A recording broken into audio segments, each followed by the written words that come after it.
Liberal LA has a new solution for the homeless crisis: luxury living. The city is about to open a new 19-story apartment building in the middle of Skid Row, complete with luxury amenities like a cafe, a gym, and an art studio. The developer tells the LA Times, quote, "We're trying to make our little corner of the world look and feel a little better." And the homeless crisis isn't the only problem for California Governor Gavin Newsom. Business owners are calling him out for raising the minimum wage to $20 an hour. They took out a full-page ad in USA Today to show the country the real cost of the minimum wage hike. The business owners claim nearly 10,000 jobs have been cut since Newsom signed the bill into law, including 1,200 Pizza Hut delivery drivers who had to be laid off. So, Cheryl, you are far smarter about business than I will ever be. When you talk about things like jacking up the minimum wage and giving free luxury housing to homeless people, who does that hurt the most? That would hurt the economy and also the taxpayers. Besides something about California right now, they lead the nation when it comes to one-way moves out of the state. Their tax base is shrinking. Newsom is sitting on a $45 billion budget deficit. He now wants to cut money from the prison system. He wants to cut money from law enforcement and the courts. But, let's build a tower in prime LA property. Okay, that's $600,000 is the unit cost for each of these apartments. $600,000 for each unit of this tower. You can't tell me that makes fiscal sense, because it does not. And they are desperate to try to. It's going to be more taxes on those that actually own homes. It's going to be worse for the taxpayers. And of course, if you're a young person trying to get into the housing market, I would think that would just make it all the climb all the steeper for them to get into the housing market.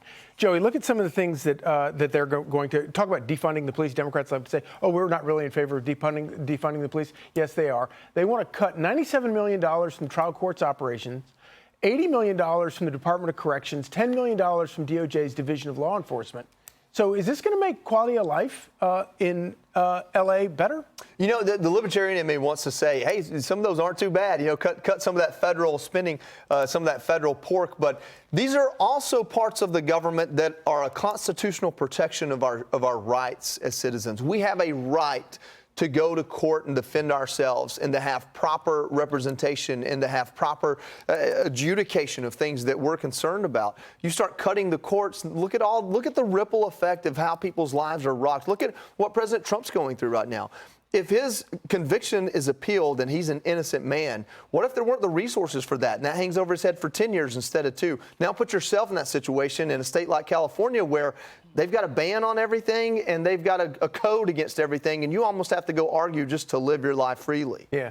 So last week, Gavin Newsom was boasting that California now has more Fortune 500 companies than any state in the country, even as it's impossible for the lower the income, the worse it is for people in California. And not just in California, but all across, in many of the big cities across America, Chicago, Boston, there's a housing affordability issue. So it's not just the people at the very bottom, the homeless that need a place to live.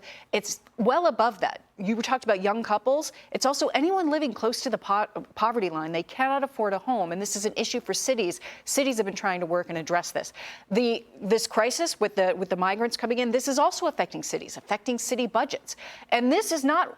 Well, this is among the many creative things that cities and states are doing to house migrants. But in Boston, in Massachusetts, the Bay State Correctional Center, that's an old prison, is expected to be opened later this month to migrants to house hundreds of people. So the creativity is going in all directions, and many of the states are suffering. And I think that's such an important point. As young voters go to the polls this year, they should remember, when you bring in 6 million illegals and you put them in free housing all over the country, you know what that's going to do to your housing prices? Well, real quick, the number one issue for Gen Z right now is housing affordability or lack thereof. 9 out of 10 of Gen Z voters say that is number one to me, housing.